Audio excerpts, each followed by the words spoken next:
Views expressed on our programs are not necessarily those of WVON, Midway Broadcasting Corporation, or our participating sponsors. The following is paid programming. The views are not necessarily those of this station. We are the talk of Chicago, 1690 WVON.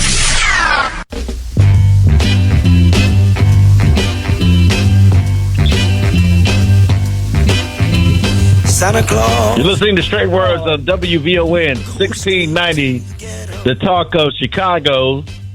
You're listening to Straight Words right here. Brother Naba'a, Richard Muhammad. We got Brother James G. Muhammad. I'm Brother BJ. Thank y'all for listening to us on WVON tonight. Go to our website, straightwords.com, straightwords.com, and contact us on our text line at 312-480-9775. You can also join us on the WVON call-in lines, 773-591-1690, 773-591-1690. Brother Naba'a, Brother James G., Brother BJ, we are here for our final hour. Brother Naba'a, what you got on deck, brother? Well, first of all, we're going to get out the way for Brother James G. to get in. We're not playing no Santa Claus music, but anyway. Vicky Giovanni, the renowned poet, activist, and Virginia Tech legend. Nikki. And she was named by Oprah Winfrey one of 25 living legends, retired from Virginia Tech in 2022 after 35 years as a professor of English. This is all from the university, but she was a poet and activist. She was a university distinguished professor emeritus. She passed away December 9th after battling cancer for the third time. She was 81. Wow. I mean, brother, I'm pretty sure that all of us as broadcasters and people that deal with the words, she was one of my favorite poets. Yes, right. Exactly, man. And she was, a very talented sister. And when you talk about culture and representation of our culture and voicing of our culture, she really did all of that, from the Black Arts Movement all the way up to what's happening in the world today, So we thank a lot for her and her gifts, and we pray that her family and all who were touched by her will cling together, and we pray that Allah will give us the strength to unite our hearts, that we can go forward and do the work that she did and a greater work in her honor. Yes, sir. So we got now, Brother James G. She had a little time in Cincinnati area, bro. Okay. She did it with style. She had a little history in Cincinnati, man. Yeah, so we can call her home girl too. So okay. All right. Yeah, man. JBM, it's your time, man. Yes, sir. Thank you, Brother Nava. Well, brothers and sisters, I was blessed and had a really, really great time attending a convention that's held annually in Chicago. This was the 17th annual Convention of American Muslims for Palestine, and it was held in Tinley Park, which is a suburb of Chicago, right near me, as a matter of fact. And the theme of their 3-day convention was called Gaza Outlasting Genocide. And as we know right now, that's what's occurring in Palestine right now. Our Palestinian brothers and sisters are just being annihilated daily. Yes. And the Zionist colonial settlers in Israel is just grabbing up the land. And at some point, we'll repeat the words of the Honorable Minister Louis Farrakhan from this past Savior's Day, where he just laid out what the intention was of Mr. Benjamin Netanyahu and their aim to just reclaim all of Gaza and parts of the Middle East. So the countries in the Middle East, Jordan and those kinds of countries, we got to be on guard, because those settlers want to claim some of the lands that extend beyond the borders where they are right now. But yeah, it was a 3-day convention, Brother Nava, and actually the first day, while folks were traveling or having their turkey for Thanksgiving, the first day of the convention was actually on Thanksgiving Day. And every year they hold the conference first day on Thanksgiving Day, and that is to pay homage to the Native Americans that were annihilated by the colonial settlers that came to this country and just wiped out the Native Americans. So I witnessed a very touching moment. There was actually a Native American sister in the audience when one of the panelists mentioned why they hold it on Thanksgiving, and there was a very touching moment where she expressed tremendous gratitude for that. But just real briefly, Brother Naba, and everybody join in. You brothers join in if you have something, and call us at 773-591-1690. We're going to play some tape, too, just from brief interviews. But just to give you an idea of some of the topics, and it was a very well-organized convention that had a youth component. The youth held their own convention while the other main convention was going on. But just some of the things that were discussed was Palestine 101, understanding the Palestinian relationship with Zionism. Another workshop, Gaza in Context, the world's largest open-air prison. A couple more real quickly. Criminalizing Palestinian solidarity, the age of the new McCarthyism. And I guess the last one I'll mention is apartheid, Israel's foundational system of oppression and domination. And I'll add, while this 3-day convention was giving the perspective of what's going on over in Palestine from a Palestinian perspective, I didn't notice any so-called mainstream media at the convention. I didn't notice them.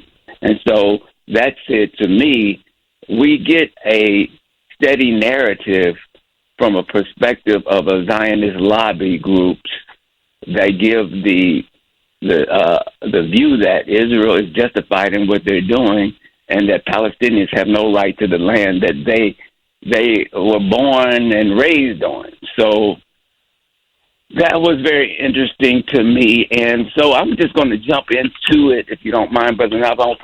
Let's get it started with this playing one of our interviews. And this one is, if Brother Deontay could play the one on the results of the election, where two sisters that I sat down and talked with, one of them is I'm going to play where they kind of give us some insight on how they viewed the last election. So hopefully Brother Deontay can cue that up. And okay, go ahead and roll it, bro. As you mentioned, these systems were created for us. I think that kind of leads to my answer to your question about how I felt about the uncommitted movement and not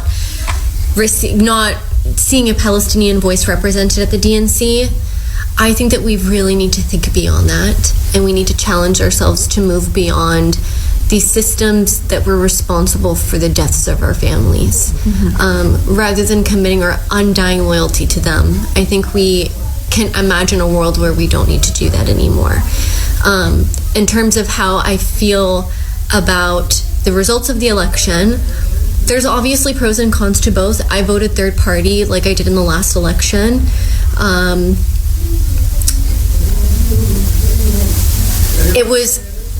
Obviously, as a Muslim American, as an Arab American, as a woman, I'm not happy that Trump is in office. But at the same time, my heart would have been broken in a different way had Kamala won this election, with everything that she had done and that she did not concede at all. Concede any territory to the left whatsoever within her campaign. Something that I also think, there have been threats to our movements under the Biden administration. A lot of what we're facing right now whether it's AMP, whether it's us individually, happened under a Democratic administration. It wasn't happening under the Republicans. However, I think that in some ways our movement benefits from a Republican presidency in the sense that we know who we're dealing with. You can look into that, but this is unacceptable. Go ahead. Go ahead, Brother James. Don't let it deter you from doing your work. Okay. Okay. It looks like it's come back now. Okay. Well. Okay. We definitely got to post the.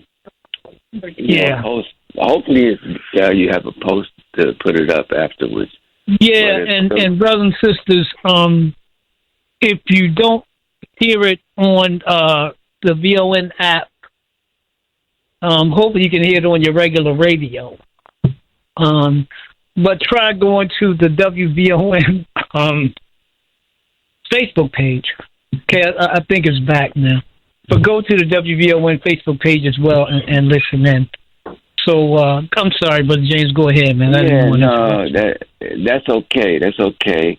Brother Deontay, while I'm gonna talk, but while I'm talking, if you could just look up the one that talked about it's Rifa and Aya talking about life in Palestine, where these two sisters were just talking about their background, and they give a little bit of a idea of what's happening on the ground, and they do talk a little bit about some of the loved ones that they have lost. You can let me know when you have it pulled up. Oh, okay. Well, let's let that one roll right now then, and then we'll get BJ and Brother Naba'a to give some feedback on it, and any callers that would like to give feedback. My family is originally, before 1948, my family and generations and generations and generations of my family were from a village called Beit Ras, which is now close to modern-day Tel Aviv, and was completely depopulated, and there was a massive massacre in the village in 1948 at the hands of British-trained Zionist militias. After the massacre, both of my grandparents were exiled to Gaza, specifically the Nusayrat and the Bridge camp, which is kind of like central south, sorry. And so that's how my family ended up in Gaza. I think it's like 80% of all people in Gaza are actually refugees from the Nakba. They're not native to that land. They're native to like villages surrounding it. You know, the 530 that were destroyed during the Nakba. And Nakba is the catastrophe where they displaced hundreds of thousands. Okay. Some say 750,000. Others say that it's upwards of 1 million. So my village was one of those villages that was destroyed. Then I took on my grandmother's name, which I'm so grateful to have. My family now is still in Gaza, a lot of them. I was there last in 2022. I stayed with my aunt and my uncle Hamdi, my auntie Suma. She was like a renowned OBGYN, incredibly empowered, like a lioness woman. And my uncle was the dean of the law school, the Al-Azhar Law School in Gaza. Since then, the house was destroyed and they've both been assassinated. So my cousin, who I was also staying with, is now orphaned and living in a camp, in a tent. The Gaza that I saw before, which was genuinely one of the most beautiful places on earth. Keep going. Which was genuinely one of the most beautiful places on earth. It has been reduced to rubble. I think it's 70% of all buildings and homes have been destroyed in the last year. So the memories that I had there do not exist in any capacity anymore. Okay. Aya? Yeah, Aya speaking. My family is originally from the West Bank, a village called Silwad, and neither myself or my parents were born there. My maternal grandparents left about 10 years after the Nakba happened. They were kind of forced to go to Kuwait. When the Nakba happened, Kuwait. My paternal grandparents went right after the Nakba. And so my parents were born in Kuwait, and then they were forced to flee to Jordan when the Gulf War happened, and I was born in Jordan. And so both sets of my grandparents didn't really ever get to go back, and they had to abandon some of their land. All we have is my grandpa's house, but we also have 2 plots of land in Silwad. And if you know, the West Bank, or Area C and A, is under international law not supposed to be occupied territory. It's strictly Palestinian territory. However, obviously, like Israel does with everything else, it's violating international law, and it set up checkpoints all over the West Bank, and it also has settlements all over the West Bank, including surrounding my village. They've been trying to take over the village for the last 20-30 years, but they're unable to, because the men and boys there that we're talking about refused to give up the land. Like, they literally will ward off the settlers surrounding. However, the 2 plots of land that were left for my dad and his brothers, Israel refuses to give us, although they're in the West Bank, because they want to use them to build settlements. Wow. You know, Brother James, these are really powerful interviews that you got. And it's amazing to me, not surprising,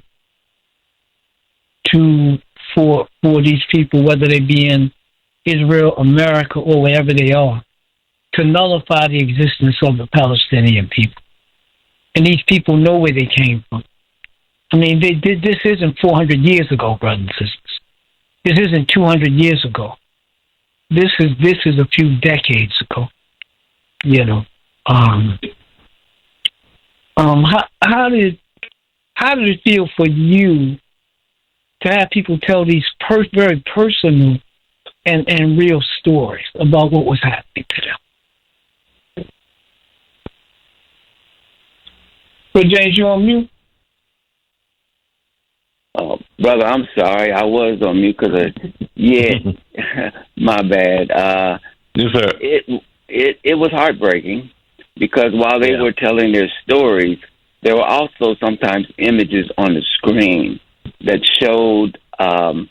It showed just young children with amputated limbs, amputated. It showed some of the stuff you see on TV, the destroyed buildings, et cetera, et cetera. But they had a passion. They continued to identify the Zionists as settlers, colonial settlers. And it's a system that Europeans have used to go throughout the world to confiscate the lands of the original people in those lands. So they know the battle. And, of course, again, they allotted those who are risking and losing their lives in Gaza, especially, to just stand. And I got another interview I'll play in a little bit, but it gives you a little bit better idea of life, because there is the West Bank and there's Gaza. And if you ever look at a map, to me it's so interesting how you can have Palestine, but you have the West Bank that is disconnected from Gaza, yet they're all Palestine. And so the West Bank has a little bit more freedom of movement, though still under occupation, than in Gaza, which basically has been literally destroyed.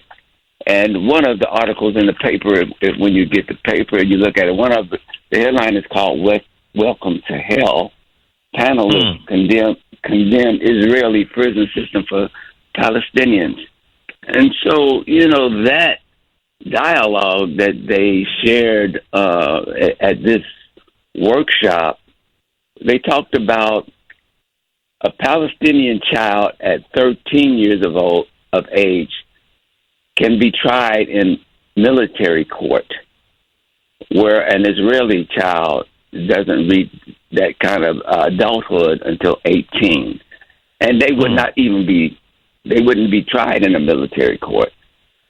any Palestinian can at any time be held under administrative detention, which basically means that they can be held without legal proceedings, without charges or a trial. They can just hold them indefinitely just because they want to put them in jail. They told stories about, and these are daily happenings at night. Like if you're in your house right now, and all of a sudden you hear commotion outside your house, well, you pretty much know it's the Israeli Defense Force getting ready to bust into your house. And so one story was just about, a guy was in his house. He had to wake up his children, wake up his wife, and just get them prepared with what's about to happen. And they come, they bust the door down, and they come, they arrest the guy, they take him away for a couple of weeks and just hold him in detention without charge or without charge, trial, or anything. And in some cases, if you're considered a threat, they don't even give you access to legal counsel. And so they talked about the separate laws. There's laws for Jews, laws for Palestinians, and of course the occupation. It's like you live in Woodlawn, and that's a community in Chicago, and you can't go outside Woodlawn. So people their whole lives is in Woodlawn. They cannot go out of Woodlawn. If they do, they have to go through a checkpoint and have documentation and have a reason for leaving. So they're basically, they call it apartheid, which it definitely is, but they're basically in prison, and they call it an open-air prison, and they live like that. So while we'll continue this conversation, brother, if you could call up the one from Jamal where he talks about what life is like in the West Bank versus Gaza, the West Bank versus Gaza. I want to play that one next, so just let me know when you're ready. But if you brothers can imagine that, they talked about one guy, one of the presenters had seen the brother, and a few years later they came back because he had been in solitary prison, and it looked like he had aged 30 years. And another young man who was arrested at 12 years old spent 2 years in solitary prison. Is 21 now, and he's suffering from schizophrenia and all other kinds of mental disabilities. And so, it was the injustice was.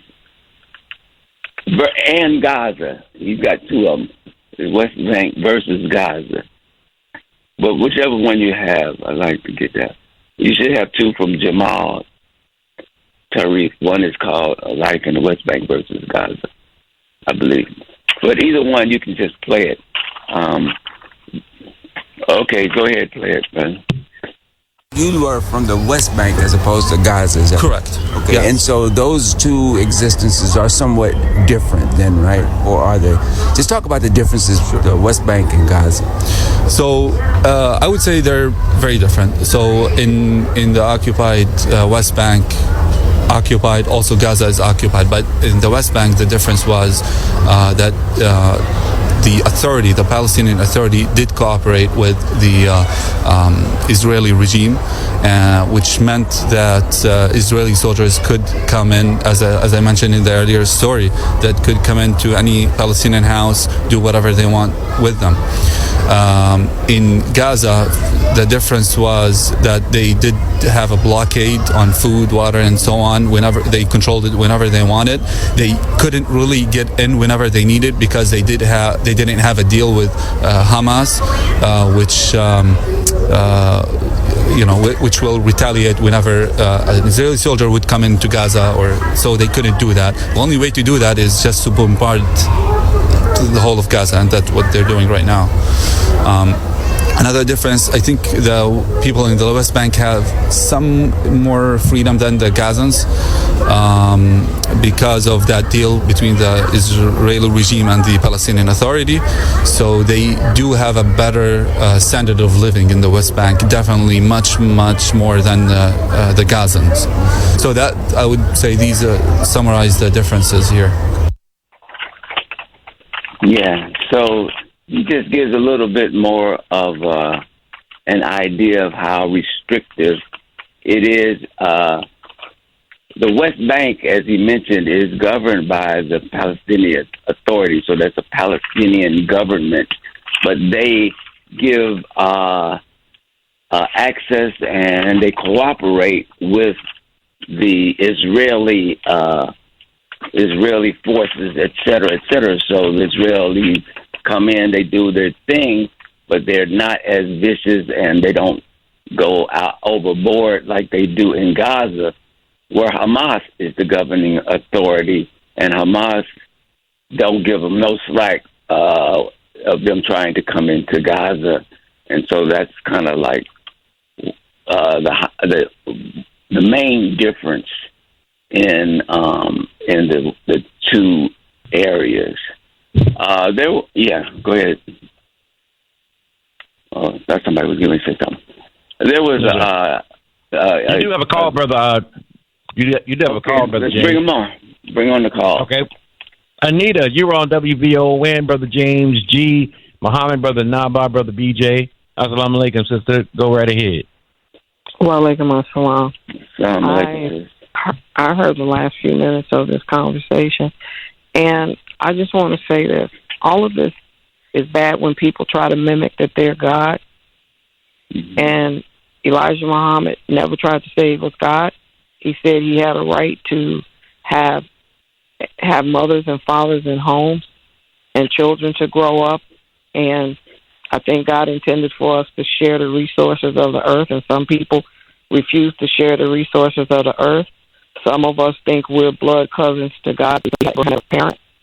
And that's a problem in Islam. You cannot think that it's not faith, but it's because of your blood.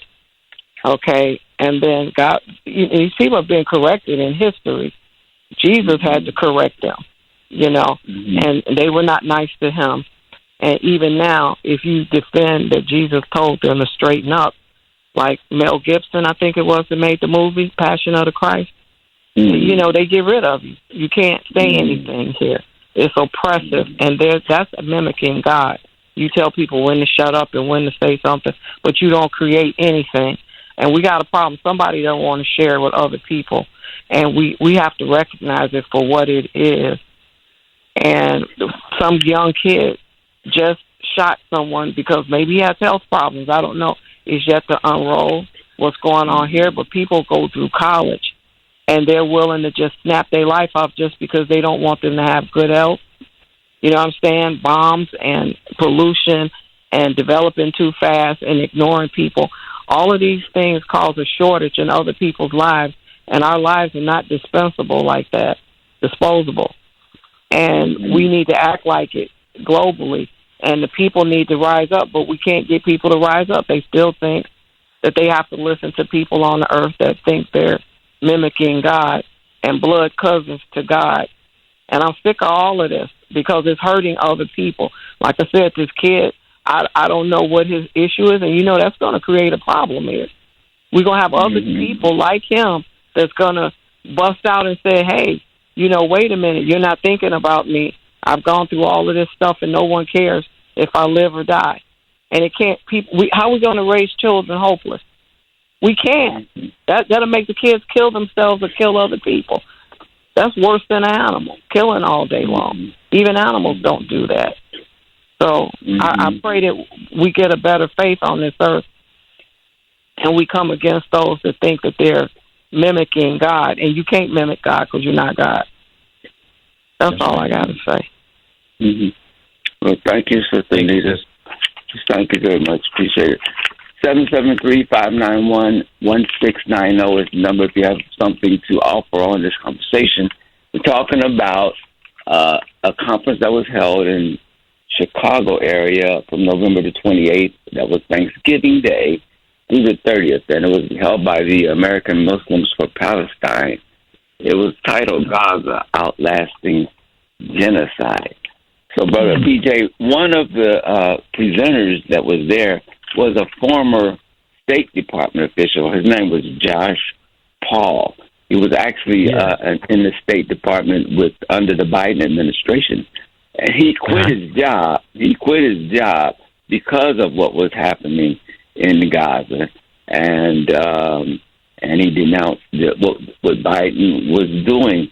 And one of his comments was that, you know, he and his colleagues working for the State Department didn't sign up to be a part of killing young children and bombing and being complicit in that kind of killing. So he decided to leave. He started his own organization, but he decided to leave the administration, had a high position in the State Department. And he also talked about House Resolution 6090, which is one of the bills that is trying to be passed to squash dissent on the college campuses. Right now, I think they haven't passed it in the Senate, but he did mention that was a way of squashing down criticism of Israel. And I'll lastly mention one other person, but if Brother Deontay, can you just cue up the one where Zarifa and Aya are talking about the Holocaust? They're mentioning the Holocaust. I want to play that one next as we get close to the close of the program. But Rabbi David Feldman of the Natura Carta Orthodox Jewish community. Now, this is a Jewish community that has actually visited the Honorable Minister Louis Farrakhan at least on one occasion. It may have been on more occasions, but they actually had a booth. They actually had a booth there, and were passing out literature. And you know, of course, they expressed solidarity with the Palestinian people and denounced Zionism and said, of course, it is not a religious movement at all. And Orthodox Jews and Jews who believe and follow the Torah denounce what is happening in Palestine, and in fact, denounce the establishment of a state for Israel, because that is supposed to happen when under the Messiah. And so they were passing out literature, and they, you know, of course, participated in the workshops as well. So, Brother Deontay, can you just play this one? This is where two of the young sisters who were presenters. We're having a conversation, and they're mentioning the Holocaust and how this is a Holocaust that's happening in Palestine. Victims of quote unquote a catastrophe. I'm kind of curious of your thoughts that the people who say they've been victims of a Holocaust are now creating a Holocaust situation for Palestinians. Do you? Where am I missing something? Right. So the Zionist movement, the political Zionism has existed since the late 1800s, far before the Holocaust ever happened. There's been persecution of Jewish people all over Europe, but again, all over Europe. This is not a Palestinian phenomenon. We have nothing to do with the powers that be that made the Holocaust and other atrocities against Jews in Europe occur. It has been used as a veil to morally justify a settler regime that, like any other settler regime, whether in the Middle East, whether in Latin America, whether in Africa, whether on this continent, wants nothing more but to eliminate the native people.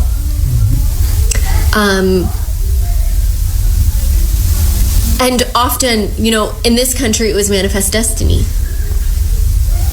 They believed they had a God-given, a God-mandated right to ethnically cleanse all the people that used to be on this land, take their villages, take their resources, not just exploit the people, but exploit the earth, that God mandated them to do that. And it's the same thing being reproduced in Israel. And that's been the way that it's been since 1948, since 1917. And prior, since the late 1800s, these plots were in the works. So I think it's bogus, because if anyone, and people should pay for the crimes of the Holocaust, why is it the Palestinians? Yeah.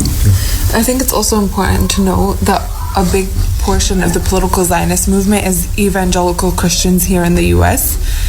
A lot of the Jewish population is against what Israel is doing, especially in America. And there's a lot of evangelical Christians that, like Zarifa said, with the manifest destiny, this is something that we've seen everywhere. We've seen it here in America with the Native Americans. We're seeing it in Palestine with indigenous Palestinians. We've seen it in countries all over Africa where white people go in and say, we want to save you from yourself. You're uncivilized. We know how to govern. We know what's best for you. We know how to handle your resources. This is nothing new. Nothing new. And on top of that, like, I think another portion of it, to connect it here to like the indigenous peoples here and the black community here, is the way that they oppress us, not just in taking our lands and taking away our rights, but also by monopolizing by our labor, which you see here, right? Like, if you want to talk about slavery, what's modern day slavery? The prison system, which is not talked about nearly enough. And on top of this oppression that we're seeing, the prison system and the United States government is profiting off of black labor in the prison systems. And it's the same thing in Palestine, where in the West Bank, like I mentioned, it's very limited that they can leave the West Bank. They're not allowed to go to East Jerusalem. They're not allowed to go to Israel unless they have a work visa. And who do these work visas serve? They serve the Israeli institution. And so, like, there's so many different dynamics to it, and it really is just like, honestly, white supremacy. There's no other way to describe it. Yeah. Wow. Yeah, Manifest destiny. Exactly, and they've conquered the world with that idea. I was looking, brother. I was going to read this real quick, Brother James, about manifest destiny, in case people didn't know what that is. It's the 19th century doctrine of belief that the expansion of the U.S. throughout the American continent was both justified and inevitable. Yeah. And actually, one of the chairman of the AMP's board, the American Muslims for Palestinians board, traced it back to actually Christopher Columbus, who he said wrote in his diary that they wanted to use the resources from the newly discovered Americas to help reclaim the Holy Land. And so he was implying that back in the 1500s, they had an eye on, at some point, reclaiming what they call the Holy Land. So, basically, Brother BJ, what that experience, it was a very, very well organized convention. The stories were heartbreaking. The images were even more heartbreaking. They had one brother who was disabled. He has an organization that tries to raise funds and equipment, et cetera, for folks with disabilities, and there are a lot of them, especially amputees, et cetera, in Gaza. And another thing I would note is that just being in that atmosphere, it was like, in our Savior's Day conventions, it's just a different atmosphere. Because for me, one thing, the women carry themselves at our Savior's Day conventions. It's the women, they carry themselves dignified. They're dressed, covered, et cetera, et cetera. It was very similar at this convention. Very beautifully colorful garments, gowns. The the kind of clothing you would see in the Middle East, but it was very peaceful, very, very colorful, and I appreciated that kind of atmosphere, even as they discussed such a horrible situation that their people are facing, and many of them have lost relatives in that fight, and they're going to continue it with more activism as we enter the new year, and we'll see what happens as Mr. Trump also comes in with his new administration and his approach to Israel. So we'll see that. So as we close, I don't know how much more time I have here.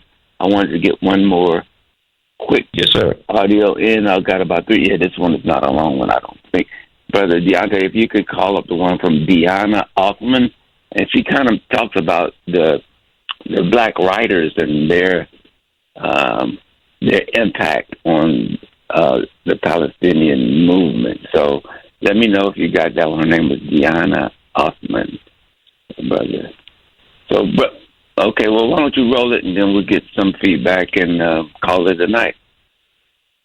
There were several persons who mentioned black writers in their presentations. As far as media, which you are proficient in, how does the Palestinian experience, what lessons from the African American experience or relationships do they have?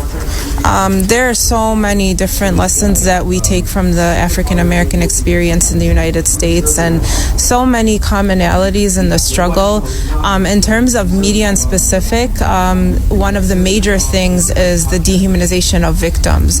And so we see the way that black victims are portrayed in American media as deserving of their fates almost. And it's the same way that Palestinians are portrayed as well. And so the aggressor is always let off the hook, right? You don't see the discussion of why that person perpetrated that crime and why that's problematic. There's more inquiry into what did the victim do to deserve that, right? And so, even the portrayal of, protesters and struggle and civil disobedience, right? When it's people protesting for Black lives or people protesting for Palestinian lives, they're portrayed as aggressive, they're portrayed as angry, they're portrayed as destroying property, et cetera, instead of looking at, what brought people to the situation where they need to do this? What brought them to the situation where they constantly need to be asking for their rights, demanding their rights, because they've been taken from them? And so there is so much, rich history of solidarity between Black movements and Palestinian movements. We learn many lessons, from this history together. So, we can see that the enemy has a playbook that they use when it comes to narratives involving people of color or our people. Paint us as victim. Even if we're the victim, paint us as the aggressor.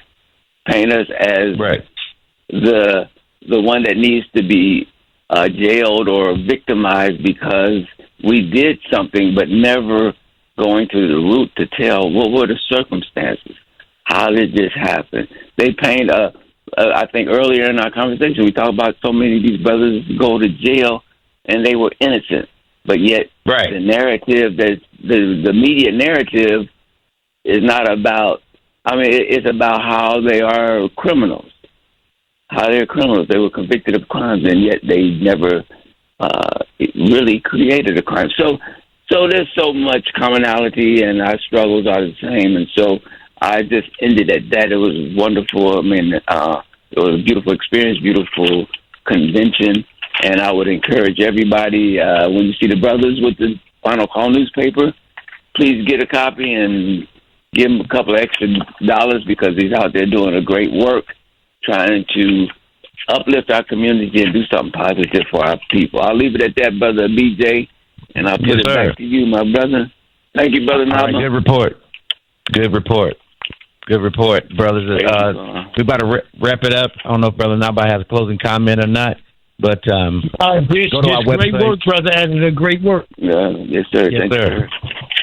Go to our website, brothers and sisters, and you can hear more of that interview and content that we have about the Gaza conflict at straightwords.com, straightwords.com. Go there as well, and how you can support the show financially. And we have 312-480-9775, our text line number. Direct contact with Brother Naba'a tonight, 312-480-9775. I want to thank our Chicago producer at Studio WVON, Brother Deontay, and also Sister Jeanette in Charlotte, North Carolina. Thank you so much for all you do every week to help put our program together. All right, brothers and sisters, that's it. We're going to see you back here, inshallah, next Tuesday night from 9 p.m. until midnight right here on WVON Straight Words. And don't forget, every black face that you see, make sure you show them some love, some kindness, and compassion. And we're going to make Chicago and all the world a better place, not only for the world, but for us in particular, black people loving on each other, kissing on each other, hugging on each other. Show your love to your black people tomorrow right here on WVON 1690, The Talk of Chicago. Love y'all, brothers.